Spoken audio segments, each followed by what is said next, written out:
know that restless excitement you feel when someone special is coming over? That was me all morning. My grandson Noah was finally visiting me here in Seattle. He's 22 now, in college, and I don't get to see him much anymore since he lives all the way in Philadelphia with his parents.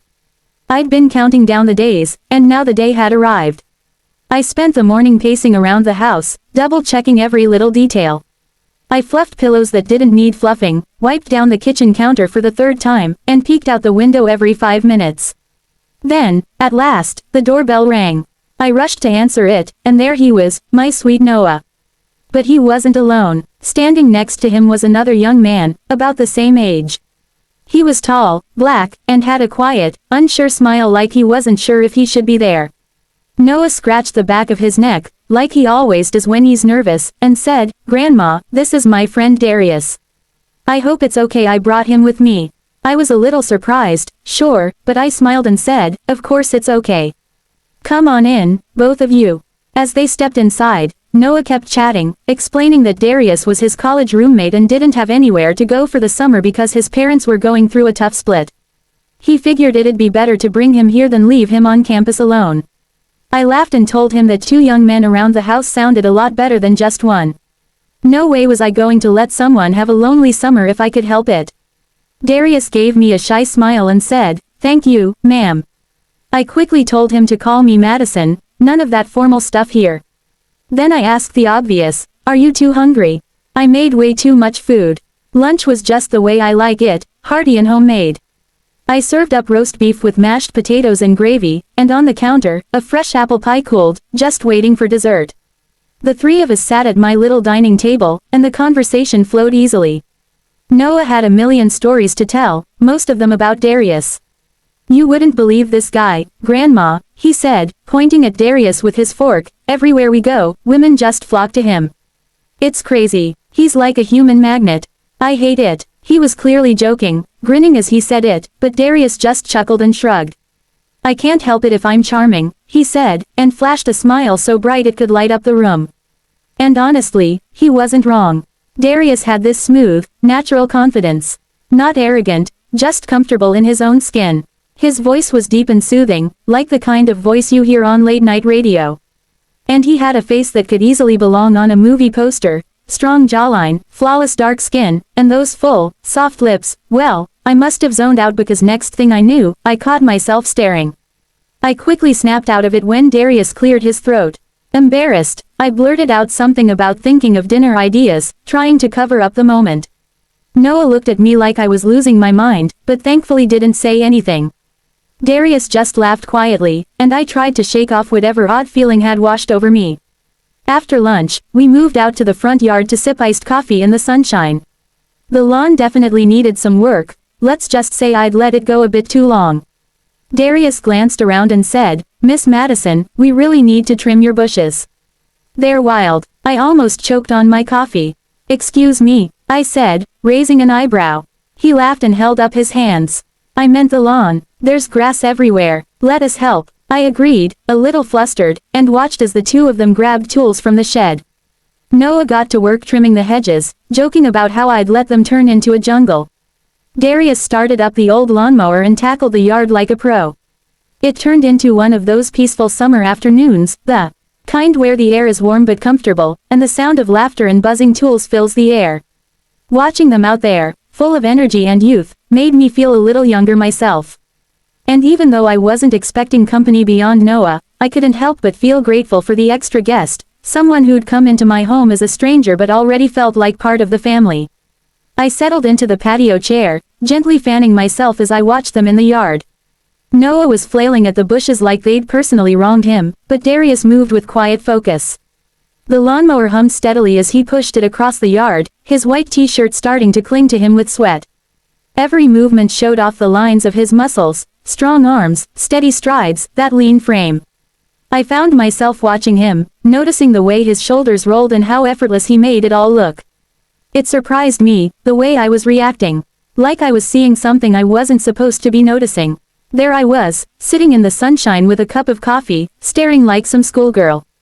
At 67, I'd thought those kinds of feelings were behind me.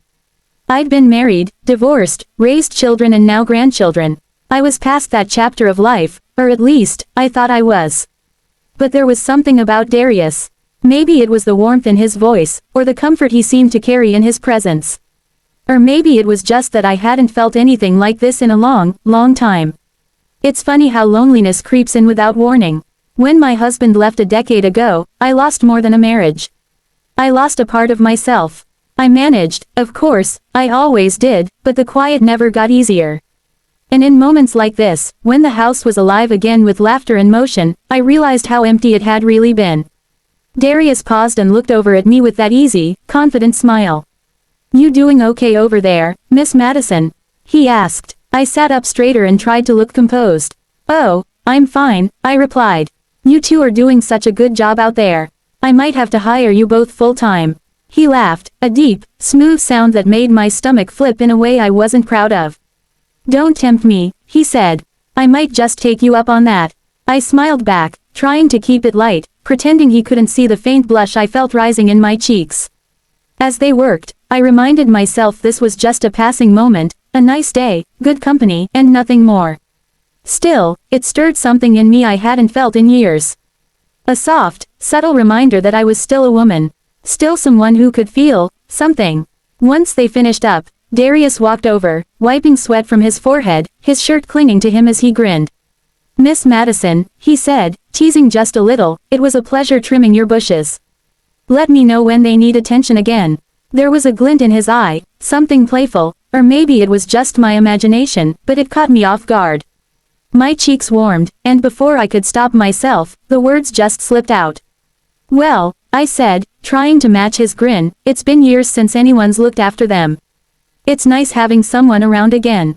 The second those words left my mouth, I regretted them. What was I thinking? But Darius just laughed, that warm, rich laugh that somehow made me even more flustered. I tried to recover, clearing my throat and offering, "Why don't you go take a shower? You must be feeling sticky after all that yard work." He smiled, looking genuinely appreciative. "Thanks, I'd really like that." I led him down the hall, pointing out the bathroom and explaining how to work the old knobs. "The hot water's a little tricky," I warned. "Just twist gently, or it sticks." He nodded, giving me another one of those small, easy smiles. "Got it, thanks again." I stepped out to let him grab clothes from his suitcase, and soon I heard the water running. But instead of walking away like I should have, I hesitated in the hallway, frozen for a moment by thoughts I didn't expect. My mind wandered, too far. I imagined him in the shower, water sliding over his skin, the curve of his shoulders, his hands moving through his hair. I closed my eyes and shook my head, scolding myself silently. "Get a grip, Madison. He's just a guest. He's a friend of your grandson. What are you doing?" Before I could spiral further, No's voice called from the front of the house. "Grandma, come check out the yard." Grateful for the interruption, I hurried to the door, heart still fluttering in a way that didn't make sense. Noah stood proudly in the yard, arms crossed, beaming like he'd just won a prize. The lawn looked beautiful, neatly cut, the hedges trimmed just right. The whole place looked like it belonged on one of those TV shows about home makeovers. "Noah," I said, clapping my hands, "this is amazing. You and Darius really outdid yourselves." He grinned, clearly proud. I reached into my pocket, pulled out a crisp $100 bill, and handed it to him. "You earned this," I said. "You both did." "Grandma, what's this for?" Noah asked, eyebrows raised as I handed him the bill. "Call it a tip," I said with a wink. "Just like when you were little, and I'd sneak you pocket money after you helped with chores." He laughed, accepting it with a smile. "Man, this brings back memories." "Thanks, Grandma, it's nothing," I said, patting his arm gently. "Just my way of saying I appreciate you." As I stepped back inside, I saw Darius emerging from the hallway. His hair was still damp, twisted locks dripping just a little down his neck. Somehow, he looked even more striking than before, fresh, calm, confident. His clean white shirt clung to his lean frame, and I felt that same flutter deep in my chest. I quickly looked away, silently scolding myself. "What are you doing, Madison? Get a grip, you're 67, this is just a house guest. That's all." I gave them both a polite smile and excused myself as they relaxed on the couch, already deep in another one of their playful conversations. Their laughter filled the house like sunlight after a long winter. I hadn't realized how quiet things had become until now. That simple noise, joy, life, felt like a gift. I retreated to my room, closing the door softly behind me. My heart was still racing, and I didn't know why. I caught my reflection in the mirror and paused. The lines on my face, the streaks of silver in my hair, the softness where firm skin used to be, all reminders of time's quiet passage. "What are you doing, Madison?" I whispered to myself, but the thoughts kept coming. I couldn't help wondering, what would it feel like to have someone like Darius in my life? Not just in the room, but really there. His warmth, his energy, his laugh echoing through this space that had been silent for far too long.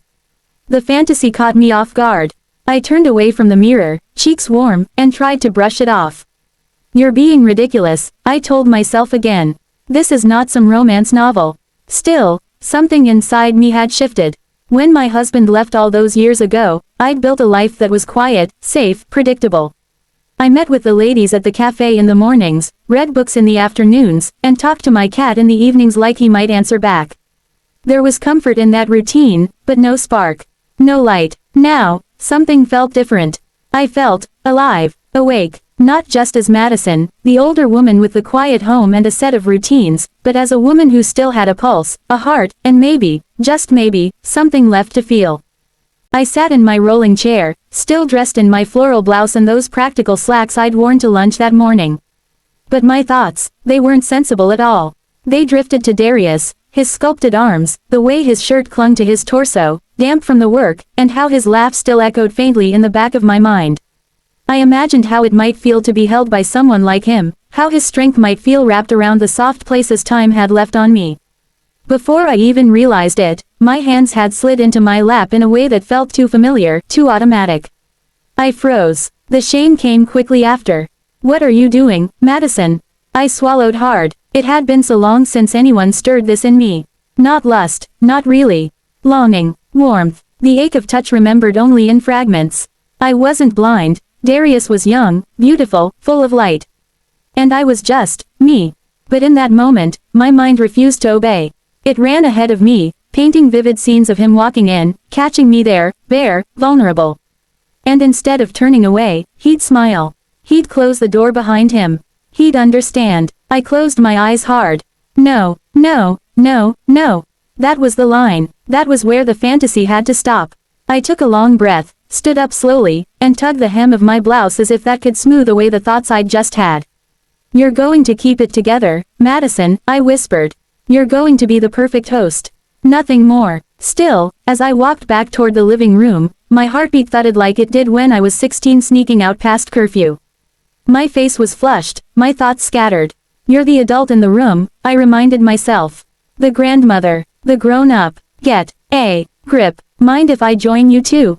I asked, forcing a cheerful tone as I stepped into the living room. Noah looked up and smiled, scooting over on the couch. "Of course not, Grandma," he said. Darius glanced over with a half-smile that landed square in my chest. That charming, lopsided grin that seemed to see straight through me.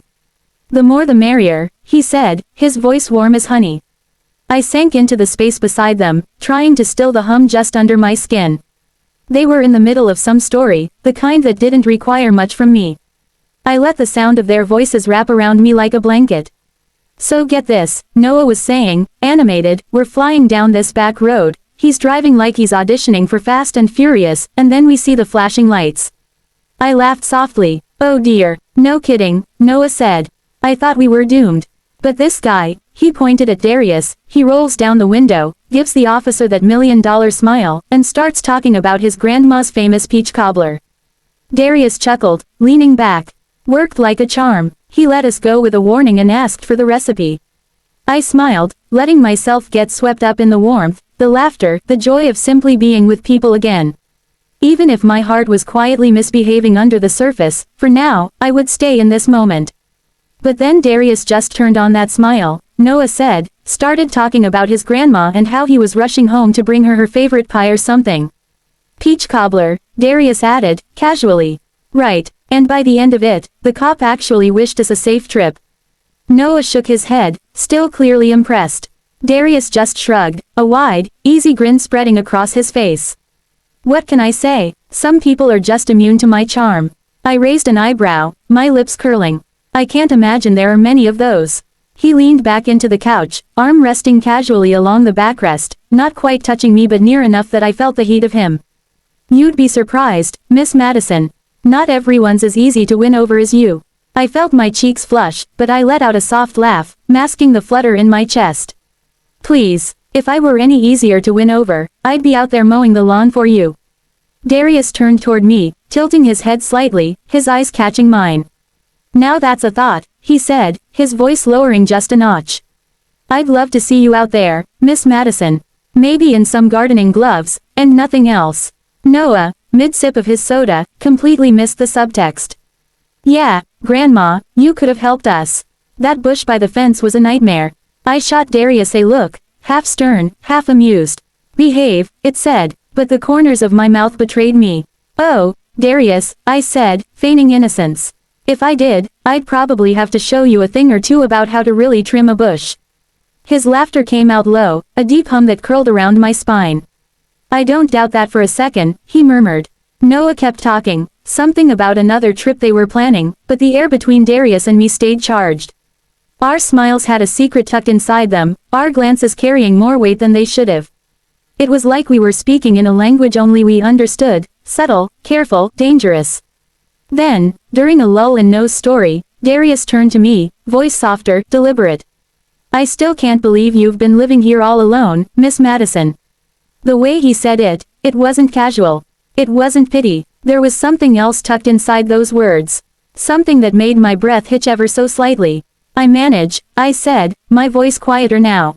The quiet isn't always a bad thing. But it gets lonely, doesn't it? I didn't answer right away. Just looked down at my hands, the way my fingers curled gently around the edge of my blouse. Then back at him. Sometimes, I admitted, and for a moment, the room was quiet. Noah was still flipping through something on his phone, oblivious. But Darius and I, we weren't. Not anymore. The hallway was dark, bathed in faint moonlight filtering through the curtains. The house felt different now, more alive, somehow, like it was holding its breath along with me. I padded toward the kitchen, the floor cool beneath my feet, trying to convince myself I wasn't hoping to run into him. The light above the sink was on, dim and warm. And there he was, Darius. Shirtless, in just his pajama bottoms, standing at the sink drinking from a glass of water. His back was to me, muscles shifting slightly with every move. I froze for a second. He turned, caught sight of me, and smiled, slow and soft. Can't sleep either. I shook my head, fingers tightening on the edge of my robe. Just restless, I guess. Thought I'd check the thermostat. Maybe get some water. He held out his glass. Want some of mine? I hesitated, then stepped forward, accepting it with a grateful nod. Thanks. Our fingers brushed as I took it, and even that tiny touch made something deep inside me stir. I hated how much I noticed. I took a sip, then handed it back. You always walk around half naked in strangers' kitchens. He chuckled, setting the glass down. Only when the house feels this warm. I raised a brow, blaming my thermostat now. He took a step closer, the playfulness in his eyes dimming into something quieter. No, just saying this place has a kind of heat you don't notice right away. My breath caught. For a moment, we just stood there. The silence stretched long, heavy, not uncomfortable, but thick with the weight of everything we weren't saying. I looked down, trying to break the spell. I should get back to bed. He didn't move, just watched me. Of course. Sweet dreams, Miss Madison. Good night, Darius. I turned, walking back down the hall, pulse thudding in my ears. I didn't look back, but I felt his gaze on me until I disappeared into my room. The lights were off, and the house was wrapped in that deep, velvety quiet that only settles in when everyone else is fast asleep. I padded softly down the hall, past Noah's room, pausing just long enough to hear the soft rhythm of his breathing. Peaceful, undisturbed. Then I stopped outside Darius's room. The door was slightly ajar, just enough for a thin line of warm light to spill into the hallway. I wasn't sure what I was doing, or why I leaned closer, but I found myself pushing the door open just a little more. He was sitting up in bed. Shirtless, his skin catching the faint glow of his laptop screen, a pair of gray sweatpants riding low on his hips. The light from the screen lit up his face in soft hues, and for a moment, I just stood there, motionless, caught somewhere between curiosity and guilt. When he finally looked up and noticed me, he jolted, slamming his laptop shut with the kind of urgency that made it seem like I'd walked in on something far more intimate than a movie. "Oh, Miss Madison," he stammered, "you scared me." I blinked, suddenly realizing how strange I must have looked. "Oh God, I'm sorry," I said, stepping back slightly, a hand flying to my chest. "I didn't mean to, I was just checking in. Thought I saw a light on." He exhaled with a nervous laugh, his voice just a touch too high. No, it's fine. I was just watching a horror movie. That's all." Gave me a bit of a fright. My brows lifted, the corners of my lips twitching. His explanation was quick, too quick, but I decided not to press it. "A horror movie, huh? Which one?" He hesitated, just long enough to confirm what I already suspected. The Conjuring 2, I think." I murmured, folding my arms. "Good choice. I haven't had a good scare in a while." He laughed softly, rubbing the back of his neck. "Yeah, it's a classic." I glanced at the empty space on the bed beside him. "Maybe I should join you. Might be fun." His eyes widened just slightly, the way someone's do when they're caught off guard, unsure if they heard correctly, but then he scooted over, patting the space next to him. "Sure," he said, voice low. "If you're not too tired." I stepped inside, and with every breath I took, I could feel the line between fantasy and reality blur just a little more. "Sure, Miss Madison, feel free to hop in." I hesitated for just a second before sliding into the bed beside him.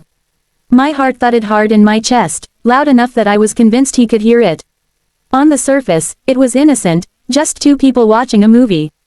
But it didn't feel innocent. Not even a little. He reopened Netflix and scrolled through the horror section, finally landing on a newer flick I didn't recognize.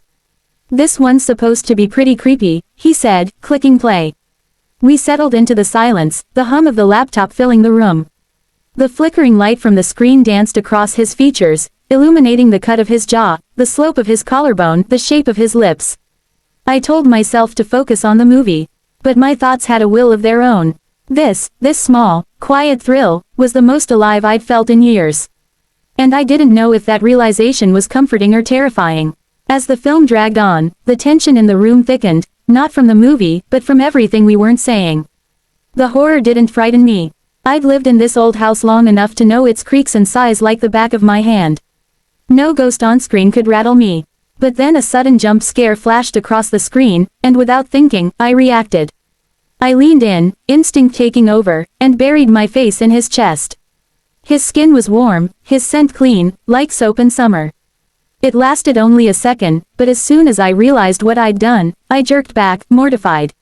"Sorry," I muttered quickly, forcing a laugh. "It's just the movie." Darius chuckled, not mocking but soft. "No need to apologize. It's just a movie, Miss Madison." There was something so calming in his tone, so warm and sure. Then, without hesitation, he slid his arm around my shoulders and pulled me gently against him. "Don't worry," he said with a smile. "I've got you." I didn't fight it. I leaned into him, letting my head rest lightly against his shoulder. His touch offered something I hadn't felt in far too long: comfort, closeness, safety. For just a moment, it reminded me of my husband. The quiet nights we used to share. The way we'd sit in silence, no words needed. But those memories had edges now. They cut, sharp and bitter, tainted by the reality that he'd walked away. For someone younger. Someone who wasn't me. I tried to shove the thought down, bury it beneath the softness of the moment. But it clung to me. And then I felt it. The pull, the heat, the ache of something I hadn't let myself feel in years. My body moved before I gave it permission. Slowly, tentatively, I leaned in and pressed my lips to his. Darius froze for a split second, shocked. His body stiffened, but then, just as I started to pull away in a panic, he kissed me back, softly, tenderly, like he'd been waiting for it. Time slowed. Our breath mingled in the dark, the movie forgotten. Everything else disappeared. When I pulled away, shame hit me like a wave. "I'm so sorry, Darius," I whispered. "I don't know what came over me. I shouldn't have." He gently pressed a finger to my lips, his voice low, almost a breath. "Don't apologize," he said. "I've been feeling the same way since the moment I stepped into this house. There's something about you, Miss Madison, I don't know how to explain it." His voice was barely above a whisper, but it hung between us with a weight that felt heavier than words. We laid there in the stillness, our eyes locked, the room breathing around us. Time seemed to pause, stretching out into something infinite, fragile, and electric. Then Darius reached for me. His hand moved slowly, almost hesitantly, as if he was searching my face for the answer he was afraid to ask out loud. And when I gave it, just a simple nod, he leaned in, closing the space between us. I felt it all at once. The ache of longing that had lived quietly inside me for years.